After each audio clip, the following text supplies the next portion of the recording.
Hi everyone, exam medicine channel में आप सभी का स्वागत है। बात करेंगे Allahabad university non teaching recruitment की। यदि आप भी जूनियर ऑफिस असिस्टेंट के पद पर फॉर्म अप्लाई किए और आपकी भी परीक्षा होने वाली है और आने वाले दिनों में आपको भी टाइपिंग की परीक्षा यानी स्किल टेस्ट देना है, तो ये वीडियो आप सभी लोगों के लिए यूज़फुल होगी। आप स्क्रीन पर देख पा रहे होंगे कि काफ़ी क्वेश्चन रहे हैं आप सभी के, और मैथ और रीजनिंग के चैप्टर पे भी बात करेंगे और इसमें भी कुछ डिटेल बात करेंगे। ये जो वीडियो है केवल जूनियर ऑफिस असिस्टेंट के जो कैंडिडेट हैं उन्हीं के लिए यूज़फुल होगी, क्योंकि इसमें जितनी भी जानकारी दी जाएगी ये सिर्फ आपके लिए ही है। तो आइए एक एक करके जानकारी लेते हैं और क्या है इस वीडियो में ख़ास आपके लिए उसको देखते हैं।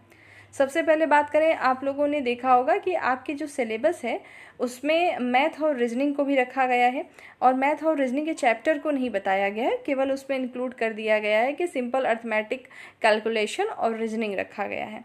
हम यहाँ पर आपको बताएंगे कि इम्पोर्टेंट मैथ और रीजनिंग के कौन कौन से चैप्टर हैं जहाँ से क्वेश्चन आने की पॉसिबिलिटी ज़्यादा है और कहाँ से आ सकते हैं प्रश्न। अगर आप नॉर्मली अगर हर एक एग्ज़ाम के कंपटीशन में बैठते हैं, मतलब हर कॉम्पिटिटिव एग्ज़ाम दे रहे हैं, तो आपको अच्छे से पता होगा कि मैथ के भी बहुत सारे चैप्टर हैं और रीजनिंग के भी हैं। ठीक है, वर्बल नॉन वर्बल दोनों मिला दिया जाए तो काफ़ी हो जाते हैं। इसी तरीके से अगर मैथ्स की बात करें तो एडवांस मैथ की बात करें और अरिथमेटिक मैथ की बात करें तो दोनों चैप्टर को मिला दिया जाए, मतलब दोनों पोर्शन को, तो काफ़ी चैप्टर हो जाते हैं। तो क्या आपको सभी कुछ पढ़ना है? तो नहीं, आपको सब कुछ नहीं पढ़ना है, क्योंकि स्पेशली अलग से कोई सेगमेंट आपका नहीं है कि केवल रीजनिंग आएगा, अलग से दिया है कितने नंबर का आ रहा है या मैथ, ऐसा नहीं है। तो आपको बहुत इसके लिए परेशान भी नहीं होना है। जिनकी मैथ और रीजनिंग अच्छी है उनके लिए तो बेस्ट है, और जिनकी वीक है वो भी परेशान ना हो। मैं आपको कुछ चीज़ें इसमें बता रही हूँ और आपको उस तरीके से चीज़ें करनी है। अगर आपको लगता है कि इस तरीके से करने से बेहतर है तो करिएगा, नहीं तो जिस एक से अकॉर्डिंग आप अपना पढ़ाई कर रहे हैं कंटिन्यू वैसे ही जारी रखेंगे आप। पहले हम इसी पे बात करेंगे आपके सिलेबस को लेकर, फिर उसके बाद और जो आपके मुद्दे हैं उस पर आएंगे, टाइपिंग पर भी आएंगे उसके बाद। आइए सबसे पहले मैं आपको दिखाऊं कि आपका जो सिलेबस दिया हुआ है रिलेवेंट सब्जेक्ट, उसको देखिए, तो ताकि आपको ये बात पता चलेगी कि मैथ और रीजनिंग के आखिर प्रश्न आ कितने सकते हैं। इसीलिए मैंने यहाँ मेंशन ज़रूर किया है कि रेलेवेंट सब्जेक्ट में किस सब्जेक्ट से कितने प्रश्न आ सकते हैं, क्योंकि रेलेवेंट सब्जेक्ट में जूनियर ऑफिस असिस्टेंट के कोई एक चैप्टर यानी एक सब्जेक्ट नहीं रखा गया है। तो सबसे पहले हम उसी को दिखाते हैं और आपको ये बताएंगे कि लगभग कितने प्रश्न आने की पॉसिबिलिटी है। तो आइए देखिए स्क्रीन पर ये जो सिलेबस है ये जूनियर ऑफिस असिस्टेंट के कैंडिडेट का है। तो आप देखेंगे हम केवल रिलेवेंट सब्जेक्ट की चूँकि इस वीडियो में बात कर रहे हैं, और ऊपर बाकी जो 3 आपके पार्ट डिवाइड है उसके बारे में हम काफ़ी चर्चा कर चुके हैं। केवल रिलेवेंट सब्जेक्ट पर ध्यान दीजिएगा। सबसे पहला आपने दिया हुआ है जनरल एडमिनिस्ट्रेशन, उसके बाद लिखा हुआ है नॉलेज ऑफ ऑफिस अपकीप, फिर उसके बाद दिया है अबाउट यूनिवर्सिटी। तो जनरल एडमिनिस्ट्रेशन के लिए आपको क्लासेस दी गई हैं। नॉलेज ऑफ ऑफिस अपकीप का मतलब क्या होता है, किस तरीके से आपको वहाँ काम करना है, इसके लिए मैंने आपको एक सिंगल वीडियो प्रोवाइड की थी, उसको आपने देखा होगा तो अच्छी बात है। उसके बाद है अबाउट द यूनिवर्सिटी, इसके बारे में भी मैंने आपको सारी चीज़ें बताई हैं। यूनिवर्सिटी कब स्थापना हुई, क्या चीज़ें हुई, वहाँ पे किस तरीके से कार्य प्रणाली चलती है, ये सभी एक तरीके से देखा जाए तो एडमिनिस्ट्रेशन का ही एक फंक्शन है। एक तरीके से एडमिनिस्ट्रेशन आपने पढ़ा है तो ये भी इंक्लूडेड है उसके साथ। ठीक है, उसके बाद बात करते हैं, आपको जनरल साइंस भी आनी है। तो आप देख रहे हैं कि आपको टोटल आएगा कितना, 30 प्रश्न आएगा।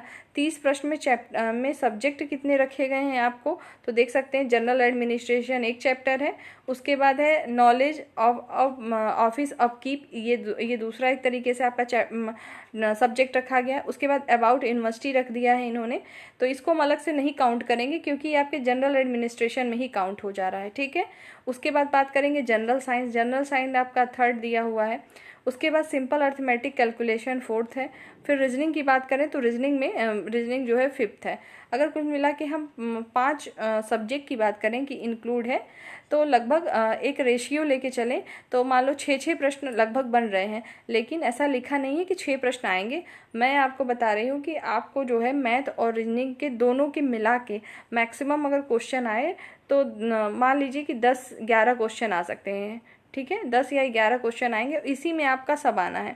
क्योंकि मान लीजिए 10-11 क्वेश्चन अगर आप निकाल दीजिए, अगर मैक्सिमम आप मान लो 15 भी क्वेश्चन मान लीजिए, एक तरीके से 15 आपने माना, तो मान लीजिए 7 प्रश्न आपके मैथ के अगर आ रहे हैं तो 8 प्रश्न आपके रीजनिंग के आएंगे, बाकी जो 15 बच रहे हैं उसी में आपका जनरल एडमिनिस्ट्रेशन, साइंस के प्रश्न सब कुछ इंक्लूड है। तो इतना आप मान लीजिए कि जिनके मैथ और रीजनिंग नहीं ठीक है, नहीं ठीक का मतलब है ज़रूरी नहीं है कि सबका हर एक सब्जेक्ट बेहतर हो, तो जिनकी थोड़ी सी वीक भी है तो वो परेशान नहीं होंगे इसको लेकर कि अब हम क्या करें। आपको मैं अभी चैप्टर बता देती हूँ कि इम्पॉर्टेंट कौन कौन सा है। आप अपना साइड में वो सारे चैप्टर को देख लीजिए। चैप्टर देखने का मतलब ये नहीं है कि आप उसके पूरे डीपली एकदम अच्छे से पूरा सॉल्व करते रह जाइए, दिन भर उसी को पढ़ रहे हैं, ऐसा भी नहीं करना। रीजनिंग देखिए, मेरा मानना ऐसा है कि रीजनिंग सभी स्टूडेंट को आता है। रीजनिंग में प्रॉब्लम क्या होती है, टाइम टेकन हो जाता है। कभी कभी क्वेश्चन ऐसे आ जाते हैं कि हम उसको समझने में बहुत समय लगा देते हैं और हमारा समय चला जाता है। तो रीजनिंग तो आपको दिक्कत नहीं आएगी। मेन बचता है आपका सिंपल अर्थमेटिक कैलकुलेशन। इसमें भी सिंपल अर्थमेटिक कैलकुलेशन रखा है तो सिंपल ही चैप्टर होंगे। और एक ओरल टाइप का, ओरल का मतलब होता है बेसिक एक होता है। जैसे मान लीजिए आप सिंपल इंटरेस्ट पढ़ना शुरू करते हैं, मतलब साधारण ब्याज, तो उसमें कुछ चीज़ें शुरुआती जब आप पढ़ते हैं उसके फॉर्मूले पढ़ते हैं और फिर उसके बारे में पढ़ते हैं, तो कुछ चीज़ें आपके कुछ क्वेश्चन उस पर जब हम लगाते हैं तो वो हमारे थोड़े इजी होते हैं। तो उसी तरीके की चीज़ें आपको पढ़नी है। बहुत ज़्यादा पूरा का पूरा चैप्टर उठा के नहीं पढ़ लेना है कि आपने इतना सारा पढ़ लिया और वहाँ से ना आए। ठीक है, तो आप ये समझ पा रहे होंगे कि आपके कितने सब्जेक्ट हैं कुल मिला के। जैसे मैंने डिवाइड किया, कुल 5 सब्जेक्ट मेरे अकॉर्डिंग आ रहे हैं, इसमें लिखा ही है पूरा यहाँ तक। और 30 प्रश्न इनको बनाने हैं। 30 प्रश्न बनाना है। तो हर एक अगर सब्जेक्ट से, ये मैंने छोड़ दिया था कि अबाउट द यूनिवर्सिटी, क्योंकि मेरे अकॉर्डिंग ये जनरल एडमिनिस्ट्रेशन में ही इंक्लूड हो जाएगा। अगर इसको भी अलग कर दे तो 5-5 क्वेश्चन का एवरेज बन रहा है हर एक सब्जेक्ट से। तो वही मैंने एवरेज लगाया है कि 10 से 12 प्रश्न आपको देखने को मिलेंगे। ठीक है, तो आइए अब हम बात करते हैं आपके रीजनिंग के चैप्टर को और मैथ्स के चैप्टर को कि आप क्या क्या चीज़ें पढ़ लीजिएगा। दूसरी बात है, अब आप पूछेंगे हम पढ़ेंगे कहाँ से, क्योंकि देखिए मैथ और रीजनिंग का इतना ज़्यादा चैप्टर है, सबको एक एक बार में कराना पॉसिबल नहीं है और इतने कम दिनों में। तो आपको भी पता है जो मैं आपको मैथ के चैप्टर बता रही हूँ वो आपको हर जगह मिल जाएगा। यूट्यूब पर ही अच्छे अच्छे टीचर हैं, आपको पढ़ाए होंगे, आप वहाँ से भी कर सकते हैं। अगर आप चाहें सिर्फ ओरल ही पढ़िएगा, बहुत ज़्यादा जैसे एक चैप्टर में 6-7 दिन लगाते हैं उस तरीके से नहीं पढ़ना। आप समझ पा रहे होंगे कि मेरा कहना क्या है। मतलब उस चैप्टर को समझिए और मेन उसका कॉन्सेप्ट क्या है उसको समझिए, कि ताकि आपको नॉर्मल क्वेश्चन आए तो आप उसको अटेम्प्ट करें और सॉल्व कर सकें। और बात रही रीजनिंग की, तो रीजनिंग में तो कोई परेशानी नहीं आएगी, बस थोड़ा स्पीड मेंटेन रहना चाहिए आपका, कि स्पीड किस तरीके से आप काम कर रहे हैं वहाँ पर। ठीक है, आइए देखते हैं हम अब चैप्टर को पहले बताते हैं आपको। आइए यहाँ पे हम चैप्टर आपको बताते हैं कि कौन कौन से इंपॉर्टेंट है। देखिए मैंने यहाँ पर लिखा है इसलिए इतना है, मैंने आपको लगभग 8 चैप्टर के नाम लिखे हैं। और ये जो लिखा गया है मैक्सिमम जो वनडे एग्ज़ाम होते हैं जहाँ पर केवल मैथ नहीं आनी होती है। अब हम एसएससी की मैथ की बात करते हैं तो हमें सब कुछ पढ़ना होता है। ठीक है, लेकिन इसमें सब कुछ पढ़ने की ज़रूरत नहीं है आपको, कि आप टेग्नोमेट्री भी पढ़िए और ज्योमेट्री भी पढ़िए, अलजेब्रा भी पढ़िए, सब कुछ नहीं पढ़ना। देखिएगा परसेंटेज पढ़िएगा, profit loss, average, ratio, time and work आपको पढ़ना है। देखिए ये जो चैप्टर अभी ऊपर के हैं, आप लोग जिसको पता होगा, जो इन्होंने मैथ पढ़ी है तो उसको ये अच्छे से पता होगा कि जब हम परसेंटेज पढ़ते हैं, सबसे पहले हमको जब अगर परसेंटेज के बारे में पता चल जाता है तो उसी से रिलेट करता है हमारा एवरेज। क्योंकि एवरेज में भी जब आप कोई चीज़ दी रहती है, फिर उसको जब हम ऐड करके उतनी ही जितने नंबर्स होते हैं उसे मल्टीप्लाई करते हैं तो उसी का कभी कभी एवरेज दे देता है, कभी कभी एकदम सामान्य प्रश्न देता है। जैसे आपने पीईटी परीक्षा अगर देते होंगे, आप पीईटी परीक्षा, तो उसमें जिस तरीके से पूछे जाते हैं प्रश्न, सिंपल तो अब नहीं कहेंगे पेट परीक्षा को, क्योंकि सबसे ज़्यादा टफ इस बार का रहा है। मेरा कहने का कुल मिला के मतलब ये है कि आप जितना टफ सोच रहे हैं कि मैथ अलग से आएगी, वैसा नहीं आएगा, तो परेशान नहीं होंगे आप। Percentage, profit loss, average, ratio, इतनी चीज़ें, और टाइम एंड वर्क, ये चैप्टर जो है एक दूसरे पे डिपेंड है, रिलेट करते हैं। क्योंकि हमें जब परसेंटेज की नॉलेज हो जाती है तो उसी से रिलेट करता हुआ हमारा प्रॉफिट लॉस आता है, क्योंकि वो भी परसेंटेज में पूछा जाता है। एवरेज की भी बात करें तो उसमें भी यही चीज़ आती है। टाइम एंड वर्क में भी इसी तरीके से दिया जाता है ना, कि अगर एक मतलब कोई काम दे दिया गया कि एक काम है, एक मजदूर जो है 4 दिन में करता है, तो 2 मजदूर मिलके कितने दिन में करेंगे। इस तरीके के जो सिंपल क्वेश्चन होते हैं उसको आपको अटेम्प्ट करने आना चाहिए। तो इसको अगर आप ओरली बेसिक मैथ में अगर इसको पढ़ेंगे तो आपका कवर हो जाएगा। ठीक है, उसके बाद नंबर सिस्टम मैंने लिखा है, और सिंप्लीफिकेशन में भी जो बॉड मॉस का नियम होता है उसको अच्छे से कर लीजिएगा। उसमें से आपको हो सकता है आए सिंप्लीफिकेशन करने के लिए आपने ये रूल तो सभी ने पढ़े होंगे सिंप्लीफिकेशन के, कि जैसे अगर मान लीजिए अगर बार कोई सीक्वेंस मतलब कोई जो है लिखा गया है इक्वेशन में आपको पहले क्या सॉल्व करना है, जैसे बार लगा है, फिर ब्रैकेट्स होते हैं, ब्रैकेट्स को सॉल्व करना है, फिर आपको जो है डिवाइड करना है, मल्टीप्लाई करना है, और इस तरीके से जो रहते हैं सिंप्लीफिकेशन वाले क्वेश्चन वो आपको देखने को मिल सकते हैं। एसआई मैंने लिखा है आपको सिंपल इंटरेस्ट, कंपाउंड इंटरेस्ट पढ़ने की आपको ज़रूरत नहीं है। सिंपल इंटरेस्ट अगर टाइम मिलेगा तो इसको पढ़ लीजिएगा। ये जो चैप्टर मैंने बताए हैं इसको आपको देखना पड़ेगा मैथ के लिए, ठीक है। ये जो कि मोस्ट रिपीटेड क्वेश्चन आप देखेंगे किसी एग्जाम में तो यहाँ से आपको ज़रूर दिखाई देते हैं। इतना आप करना होगा आपको। रीजनिंग की बात करते हैं। रीजनिंग में देखेंगे कुल मिला के आपके 9 चैप्टर मैंने यहाँ मेंशन किए हैं, और 9 चैप्टर में इंपॉर्टेंट क्या क्या है वो देखेंगे। देखिएगा कोडिंग डिकोडिंग इस तो मस्ट होता है, लगभग हर एक एग्जाम में यहाँ से प्रश्न आ जाते हैं। कोडिंग डिकोडिंग आप समझ ही रहे होंगे किस तरीके से, जैसे आप लोग A to Z नंबरिंग याद किए रहते हैं ना कि मतलब A का कोड क्या है, B का कोड, इस तरीके से दे दिया जाएगा। जैसे कि कुछ भी दे देते हैं, कुछ कोड लिखा रहेगा, पूछ लिया जाएगा, दूसरा नंबर लिख के पूछेंगे इसका क्या कोड होगा, उस तरीके से आता है इसमें। ब्लड रिलेशन मतलब रक्त संबंध वाले प्रश्न कि जैसे सुरेश की का पूछ लिया गया कि पुत्र ऐसा है तो उसका क्या लगेगा, इस तरीके के जो प्रश्न आते हैं ब्लड रिलेशन से संबंधित वो आपसे पूछे जा सकते हैं। देखिए ये मैं आपको जो बता रही हूँ कि ऐसा होता है, जानते हैं आप सब लोग सब कुछ है, लेकिन हो सकता है कोई नए अभ्यर्थी जुड़े हों तो ये उनके लिए है। और डायरेक्शन एंड डिस्टेंस में जैसे कहा जाता है ना कि रोहित पूरब की ओर 3 किलोमीटर चला, फिर वहाँ वो अपने से बाएं की ओर घुमा, फिर वो पश्चिम की ओर 3 किलोमीटर चला, तो बताइए अब जहाँ से वो चला था और जहाँ तक पहुँचा है उसका दूरी क्या है और किस दिशा में है। तो इस तरीके के प्रश्न आपके डायरेक्शन एंड डिस्टेंस में पूछे जा सकते हैं। स्टेटमेंट एंड कंक्लूजन मतलब कथन और निष्कर्ष वाले प्रश्न तो अब अक्सर देखने को मिलते हैं। जैसे इस तरीके के प्रश्न पूछे जाते हैं कि सारे सेब जो है फल हैं, और पहला कथन फिर दूसरे में दे देगा कि दूसरा दे दिया कि कोई अमरूद सेब नहीं है, फिर नीचे आपको ऑप्शन दिया रहेगा निष्कर्ष में कि पहला सही है, दूसरा सही है। इस तरीके से जो कथन निष्कर्ष वाले स्टेटमेंट आते हैं वो आ सकते हैं।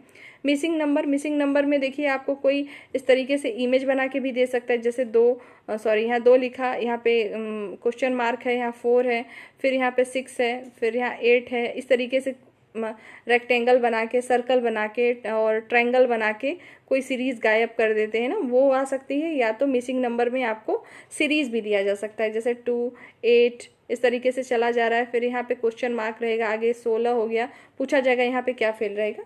तो उस तरीके से क्वेश्चन आ सकते हैं मिसिंग नंबर में।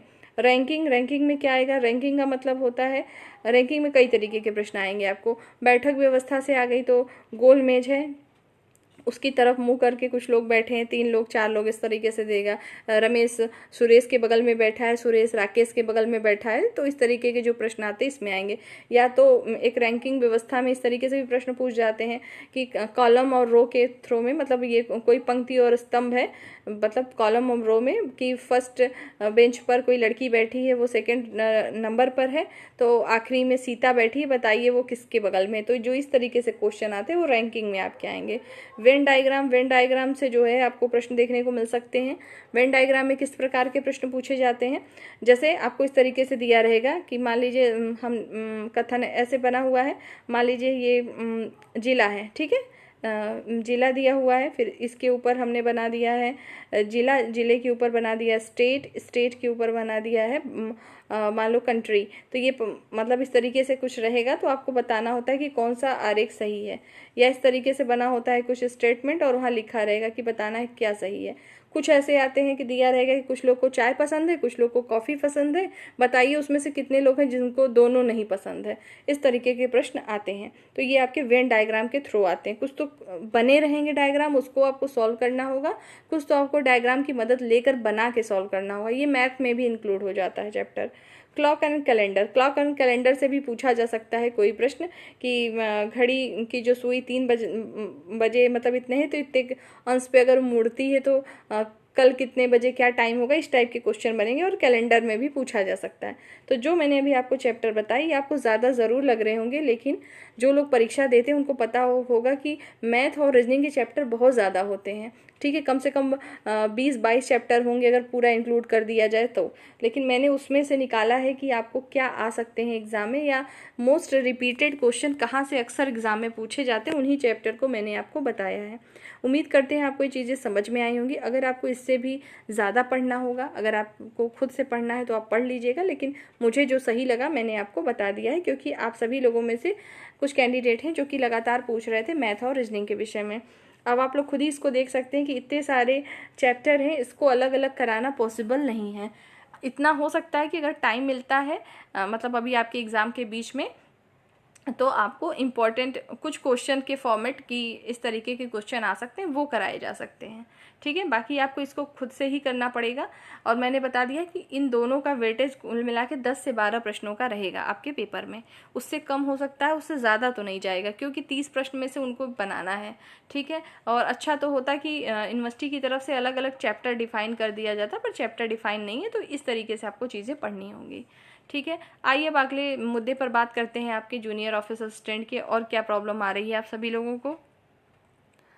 तो देखिए, इतना तो आपको समझ में आ गया कि आपके रिलेवेंट सब्जेक्ट में किसका वेटेज क्या रहने वाला है, और महत्वपूर्ण टॉपिक को मैंने आपको समझा दिया है। अब बात करते हैं, ये आप लोग प्रश्न पूछ रहे थे कि लिखित परीक्षा के बाद टाइपिंग में कितना समय मिलेगा। देखिए, हमने बहुत लोग जब एग्ज़ाम नहीं हुए थे तो आप लोग कहते थे कि एग्ज़ाम जो है अभी नहीं होगा, पिछली बार तो बहुत लेट हुआ था, तो उसके कई कारण थे। तो उस समय टाइपिंग में भी आपको टाइम मिला था, लेकिन इसमें बहुत ज़्यादा आपको समय नहीं मिलेगा। तो जिनकी परीक्षाएं अभी कंप्लीट हो जाए तो 30 के बाद आप लोग क्या करना है, आपको जिनकी टाइपिंग बिल्कुल नहीं आती वो अपनी शुरू कर दें टाइपिंग, क्योंकि टाइपिंग में आपको जुलाई लास्ट तक टाइपिंग हो जाना चाहिए रिजल्ट के आने के बाद से। मुझे लगता है इससे ज़्यादा समय आपको नहीं मिलेगा, मान के चलिए 1 मंथ 30 डेज मिलेगा। अगर और मिल जाए 10-15 दिन तो अच्छा ही है। जिसको नहीं आता है और जिसको आता है वो तो सोच रहा होगा आज रिटन टेस्ट है कल ही हो जाए। ठीक है, तो वो तो अपने हिसाब से ही होगा, लेकिन 1 महीने से ज़्यादा समय नहीं मिलेगा, ये मान के आपको चलना है। उससे कम मिल सकता है, उससे ज़्यादा नहीं मिलेगा।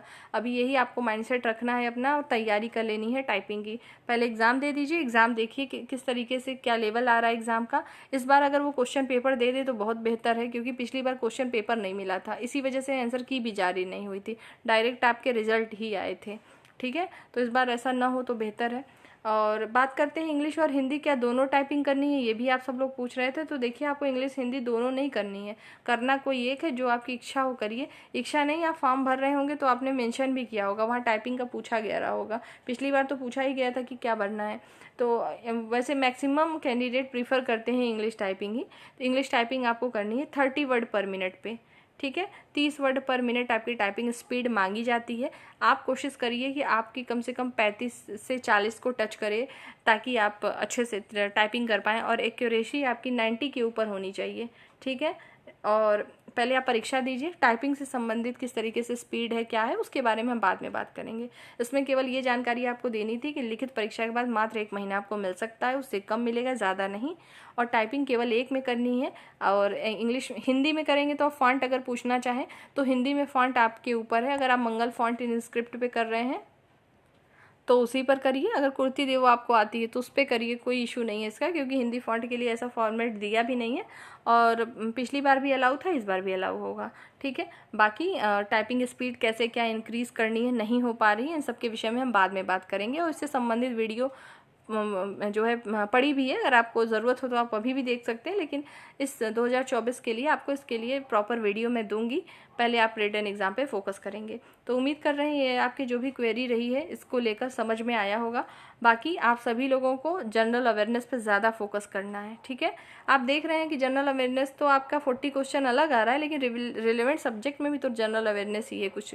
जैसे आपके साइंस से जो जनरल साइंस क्या है, जनरल अवेयरनेस से ही रिलेट करता हुआ है, जीके से रिलेट करता हुआ प्रश्न है, तो वो करना है। बाकी हिंदी इंग्लिश सब कुछ पढ़ते रहें आप, और सभी लोग परीक्षा की बेहतर ढंग से तैयारी करें। नेक्स्ट वीडियो में नई टॉपिक के साथ हम फिर मिलेंगे।